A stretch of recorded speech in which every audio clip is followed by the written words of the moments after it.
Прво информативно издание за денес. Добар ден. Светот денес е потресен од терористичкиот напад во Париз, во кој животот го загубија над 140 лица. За сега нема информации дали македонски државјани побарале помош од македонската амбасада во Франција по терористичкиот напад во главниот град на земјата. Премиерот Никола Груевски упати писмо по повод терористичкиот напад во Париз до францускиот премиер. Повеќе за овие информации по кратката најава.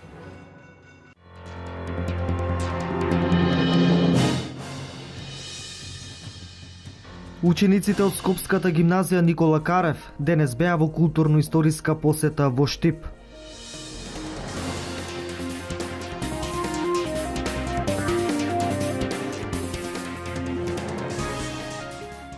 Проби Штип распиша конкурс за избор на најдобри фотографии со мотиви од градот. Темата на конкурсот е "Го сакам Проби Штип".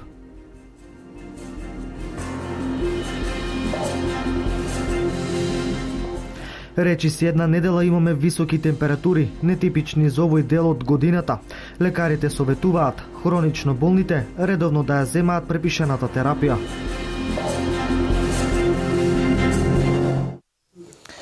Премиерот на Македонија Никола Груевски упати писмо и подршка до францускиот премиер за нападот во Париз. Со загрозеност ја прими веста за терористичките напади на Париз, во кој животот го загубија голем број на лица и каде има голем број на повредени.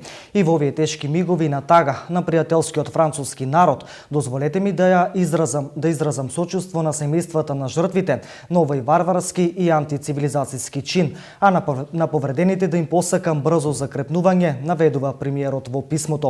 Мислите и молитвите на македонските граѓани се со францускиот народ. Република Македонија остро ги осудува и се спротивставува на секаков вид на терористички напади и стои рамо до рамо со Франција и со нашите сојузници во борбата против тероризмот, со кој сите се соочуваме, се наведува во писмото на премиерот Никола Груевски.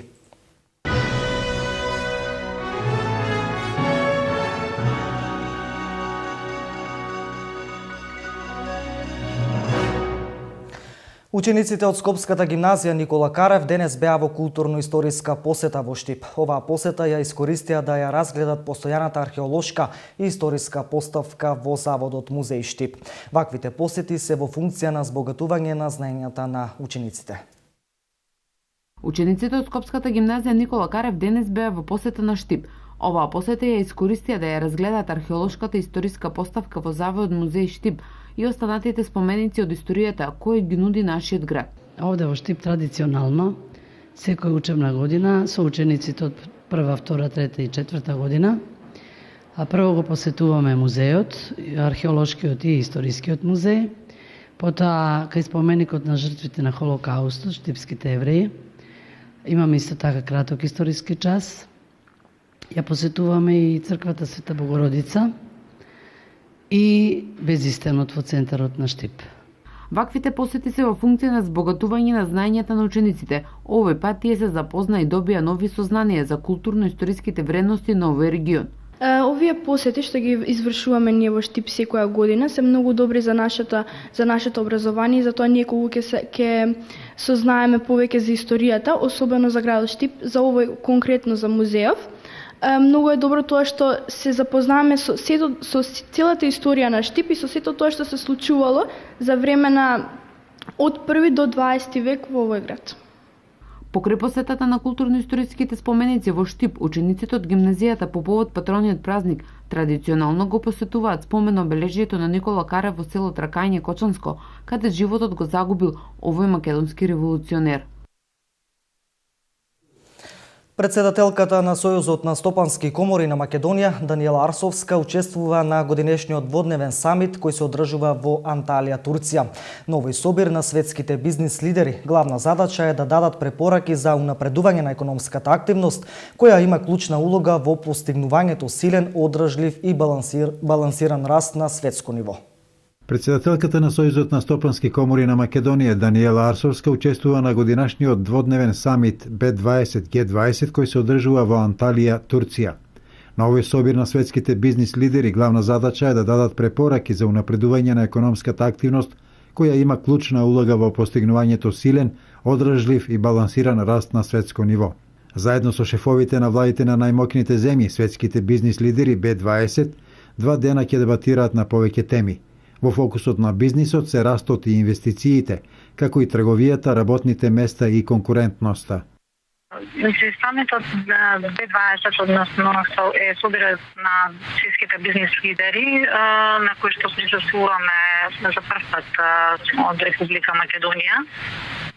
Првиот ден денес е, да кажеме, денот на кој што дадат препораки за напредување на економската активност, која што има клучна улога во постигнување на силен, одржлив и балансиран раст на светско ниво, додека на вториот ден од самитот, заедно со шефовите на владите на најмоćните земји, светските лидери од нашата група Бизнес 20, ќе дискутираме и ќе дебатираме на повеќе теми, а најмногу во фокусот ќе ни бидат бизнисот, особено во растот на инвестициите, трговијата, зголемување на работните места и секако конкурентноста на пазарот. Бидејќи глобалниот раст е на генерално незадоволително ниво, ќе дебатираме за имплементирање на одредени структурни реформи за раст, како и за подобрување на квалитетот на приватните инвестиции, особено зголемување на инвестициите во инфраструктурите, а исто така ќе бидат вклучени и прашања кои што се однесуваат на енергетиката и на климатските промени. Покрај бизнис аспектот на B20 како бизнис крило на G20, на самитот значени точки се и борбата против тероризмот и мигрантскиот проблем. Вклучувањето на B20 групата во работата на G20 во текот на годините доби големо значење, како одраз на реалноста дека закрепнувањето од глобалната финансиска криза бара акција од целото општество. Се наполни салата на вчерашниот хуманитарен концерт кој се одржа со цел да се соберат средства за новинарот Зоран Војаковски од Берово. Зоки, како што сите ние го викаме, секогаш беше со нас и секогаш беше за нас. Ајде, ние во овој миг да бидеме за него, кога тоа му е најпотребно. Учениците од Пијанечко-Малешевскиот регион пееја во 6 на Зоки. Полна сала Хуманост се собра вчера вечер во Домот на културата Јане Сандански во Пехчево. Хуманите пехчевци, делчевци и беровчани дадоа подршка на Зоран Војаковски од Берово, кому му се потребни средства за операција и опоравување од тешката болест која го пресретна во неговите млади години.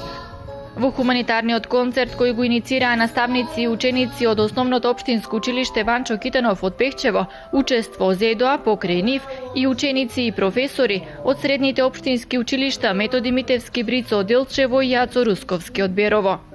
Хуманитарна акција и тоа хуманитарна која беше предвидена за крајот на месецот, ама бидејќи еден наш сограѓанин, односно граѓани на Берово, му се потребни средства, решивме овој концерт да го брзаме и да го направиме токму сега, односно ова недела. Сакаме да испратиме порака дека нашите ученици од трите училишта Методи Митевски Брицо Делчево, Ацо Русковски Берово и Ванчо Китанов Пехчево, дека и нашите деца преку своите таленти сакат да ја покажат својата хуманост. И ние учениците со своето учество овде сакаме да придонесеме да се соберат повеќе парични средства. Сакаме да покажеме нашата хуманост. Ве повикуваме и вас на апел да донирате колку можете за нашиот пријател Зоки. Тој секогаш беше тука за нас, па сакаме и ние да бидеме тука за него. И децата знаат да бидат хумани, доволно е само малку да се поттикнат и мотивираат, истакнаа директорите на училиштата учесници, горди на своите ученици.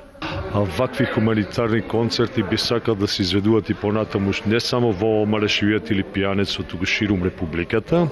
Само ќе кажам дека многу сум горд со учениците од нашето училиште, а исто така сите директори треба да се гордеат со нивните ученици. Јас се чувствувам прекрасно кога си дел од еден таков настан. Подршка и до нашите ученици, до сите ученици, учесници, до сите наставници кои што несебично се вклучија во таа хуманитарна акција. И пратеничката Сузана Секуловска даде свој придонес во хуманитарната акција да му помогнеме на Зоки. Во насока на поддршка на нашиот сограѓанин Зоран Војаковски од општина Берово, Еве вечерва дојдовме да му дадеме поддршка во надминување на сите предизвици кои што го очекуваат во иднина и со желба што поскоро да ни се врати меѓу нас, бидејќи знаеме сите дека тој беше дел од нашите манифестации, од нашите настани во општините кои што се случуваат. Како новинар му посакувам побрзо опоравување и враќање меѓу сите нас. Во организацијата на хуманитарниот концерт се вклучи и Центарот за лековити билки и шумски плодови Амброзија од Пехчево, како и општината Пехчево.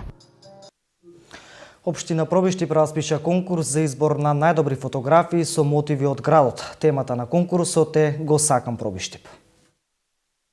Општина Пробиштип распиша конкурс за избор на најдобри фотографии со мотиви од општината. Фотографиите ќе се рангираат во две категории. Едната на тема "Го сакам Пробиштип", а се очекуваат и фотографии на слободна тема. Фотографиите може да се доставуваат најдоцна до 20 ноември.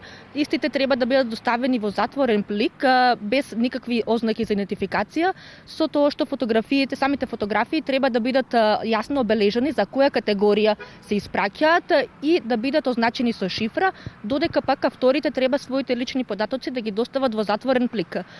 По изминување на рокот за доставување на фотографии, стручна жири комисија од општината ќе ги разгледа доставените фотографии и ќе изврши првична селекција, пошто избраните фотографии ќе бидат објавени на општинската Facebook страна, а граѓаните ќе имаат можност да го дадат својот глас за фотографијата која што најмногу им се допаѓа.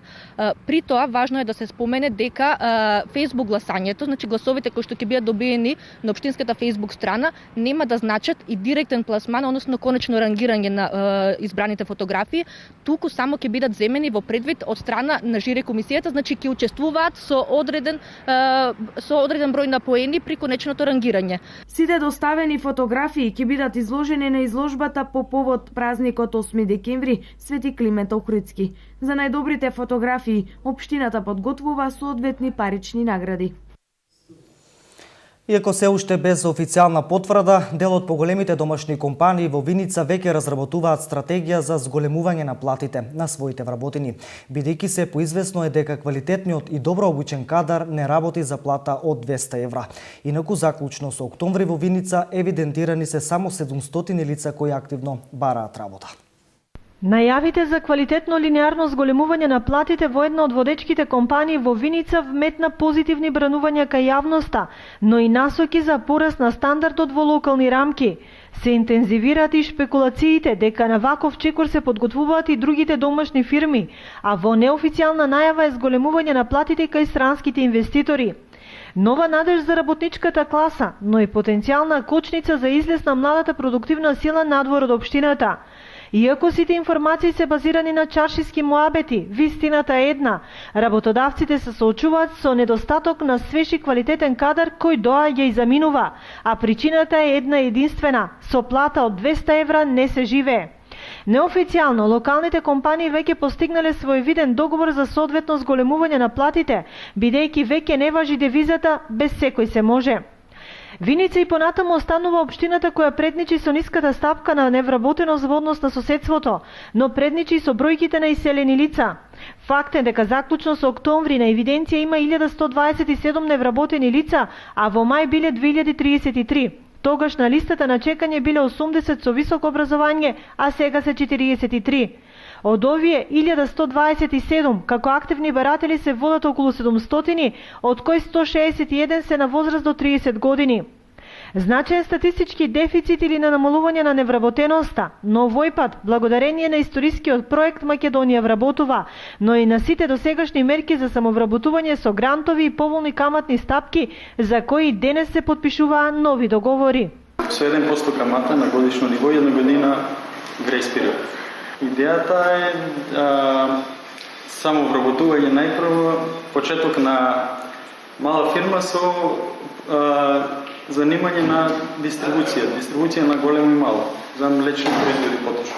Доста е поволно, со тоа што е доста мала каматата на годишно ниво, како и годината грејс период е доста добра за. Според последните податоци, само од почетокот на оваа година, активните мерки со самовработување со кредитирање, субвенционирање ги искористиле 44 лица. Со ослободување од придонеси биле вработени преку 70 лица, од кои дури 50 до 30 години. Иако мерките опфаќаат и возрастни категории над 50 години, сепак има и такви кои се уште чекаат, потенцирајќи дека секогаш и секаде приоритет за вработување се младите. Преку 30 години више нон-стоп се пријавуваме. И тоа секој месец. Тешко, пошто годините ни отидеа веќе и тешко и нешто. Немаме ефект веќе на работа. Па надам се за младите, они би требало да напредуват. Има работа. Сега се отворени, има конфекции, има и други работни места, можат да се примат. Инаку на листата на најпосакуван кадар се информатичарите. Во моментот и во локални и во национални рамки течат повеќе огласи токму за оваа категорија на невработени, кои за жал на листата на чекање во Виница и воопшто ги нема. Откако пред известно време се вршеа последните активности за асфалтирање на улица десно од селската џамија во село Габрово, вчера во доцните часови течеше низиното асфалтирање. Најзадоволни беа граѓаните кои не мораат веќе да газаат по кал. Откако во изминатиот период течеа подготвителните градежни активности за изградба на нова улица во село Габрово, на потегот десно од селската џамија, синоќа до доцните вечерни часови течеше незиното асфалтирање. Најмногу задоволство од асфалтирањето изразија жителите кои што подолг временски период чекаат за нов асфалт. Задоволни се, нема кал да газме, ја таа улица од там ја асфалтира, арно е тоа. Убаво че и за внуците, и кои не доат од Делчево, да доат по асфалту, оти они од Делчево живеат. Асфалт газат, не газат кал. И малку име друга, ама са повош по убаво. За граѓаните беше задоволство да се гази по нов асфалт, а за градоначалникот на општина Делчево Дарко Шехтански, задоволството е во остварувањето на она што е ветено. Начинот на асфалтирање на улицата присуствуваше и пратеникот во македонскиот парламент Сузана Секуловска. Тоа што го најавме минатата недела се случува асфалтирање во село Габрово. Улицата е долга околу 300 метри. Се надеваме дека утре асфалтирањето ќе биде завршено, така да на жителите на село Габрово им возможуваме подобар живот. Со градоначалникот дојдовме денес во посета на село Габрово за да погледнеме како се одвиваат работите. Еве гледаме поголем дел од улицата веќе ме асфалтирана. Се надевам дека граѓаните, мештаните на село Габрово секако дека ќе бидат задоволни, а се задоволни и граѓаните на општина Делчево затоа што во општина Делчево се реализирани неколку такви проекти кои што се во интерес на сите граѓани на општината. Освен оваа улица која што е долга 300 метри, исто така со средства од буџетот на општина Делчево, во текот на изминатата година во село Габрово беше асфалтирана и улицата која се протега лево од џамијата во должина од 285 метри. Речиси една недела имаме високи температури, нетипични за овој дел од годината. Лекарите советуваат хронично болните редовно да ја земаат препишаната терапија, а за секој здравствен проблем граѓаните прво да се советуваат со матичниот лекар. Речиси една недела имаме високи температури нетипични за овој дел од годината. Топлото време удри по хронично болните и метеопатите. Лекарите велат скоро и да нема човек кој не ги чувствува последиците од топлото време. Имаме се повеќе во амбулантите имаме респираторни инфекции, зимски инфекции, значи влегува бранот на зимските болести. Исто така се повеќе имаме доста пациенти кои имаат висок крвен притисок и срцеви тегоби. Најдобрата превенција е конзумирање на повеќе течности и витамини. Се барат аналгетици, антипиретици, С витамин, секогаш им советуваме на пациентите да земаат нешто дополнително. Значи, препораката е да се земаат и поголема количина на течности, чаеви, вообичаено за овој период. Значи, тоа е нешто основно за да си само помогнат во однос на симптомите што ги дават настинките. Обично тоа се значи болки во грлото, зарип над глас, проблеми со носот, значи со течење на нос, вообичаено главоболка. Големите осцилации на температурите причина да осцилира и крвниот притисок, па затоа луѓето чувствуваат слабост и вртоглавица. Препораката е да обавезно пациентите кои што имат редовно, значи хронично повишен крвен притисок, си ја земат редовната терапија која е пропишана од лекарите. Меѓутоа, нормално кога дојде до инцидентно покачување на крвен притисок, Во секој случај треба пациентот да се консултира со лекар за да се даде соодветната терапија. Значи, а претходно мора да има и исследувања, така да апелирам да луѓето на своја рака не превземаат никакви действија во однос на регулација на тој крвен притисок. Главоболки, вртоглавица, малаксаност и ревматски болки. На ова најчесто се жалат граѓаните поради високите ноемвриски температури. Пречи ли ви топлото време на здравјето? Прече, удари му главата. Многу.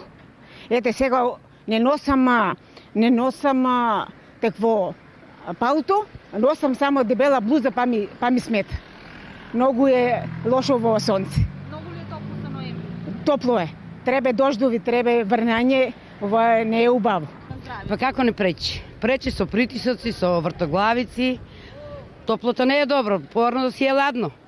На времето наши кога беме млади шо обави снегове, ладно за од милина да одеш и да шеташ, а сега шетаме мутави. Па да ви кажам искрено, јас се осеќам дури и пријатно. Ова е така наречено продолжено лето, бидејќи Штип е познат по тоа што има долга есен. Не сум пушач, едно убаво ми стое, а од друга страна и малку ќе уштедиме на грејењето. Порано било ли е волку топло за ноември? Ретки некои месеци. Па пречи ми. Да. Имате ли здравствени проблеми? Притисак. Со се. Порано било ли е волку топло во ноември? Па не е било порано, бе. Порано се знаеше кога е пролет, кога е годишните времиња, мислам. Кога сонце летото, сега во е за никден. Како и да е, веќе од утре метеоролозите најавуваат заладување, а температурите ќе паднат за неколку степени.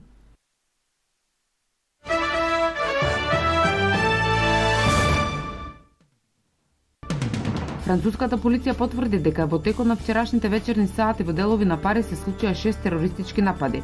Од нив 2 биле самоубиствени бомбашки, а 1 небомбашки терористички напад. Исто така потврдена е смртта на 8 терористи, а по останатите се трага. Телевизијата CNN јавува дека 7 терористи се разнесле при самоубиствените бомбашки напади. Властите ги засилија контролите на аеродромите, а железничкиот сообраќај речиси се одвива нормално.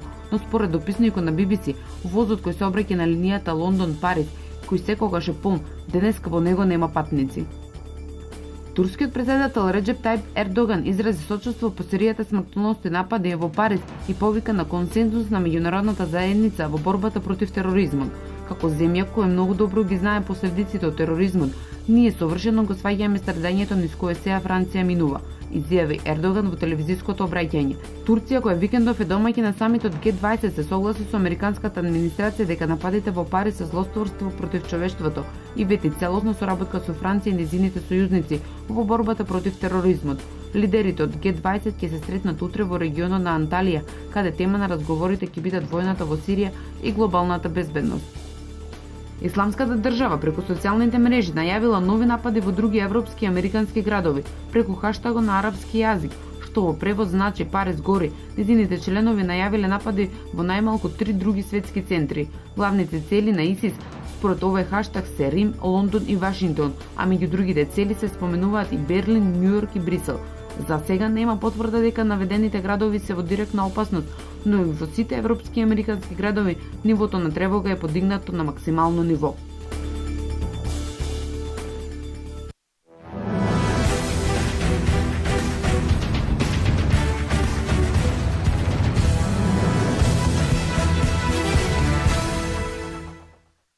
По трите победи против екипите на шампиони ФАО Штип, Телеком Нет од Скопје и екипата на Радовиш, универзитетскиот пингпонгарски клуб Гоце Делчев утре против екипата на Вардар. Во спортската сала Јордан Мјалков во комплетен состав ќе се бори за уште една победа со почеток од 11 часот.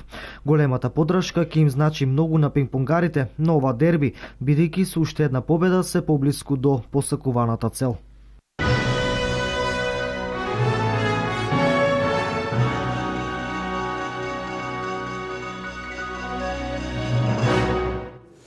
Бидете со нас и во 20 часот. Пријатно попладне со програмата на Канал Плюс.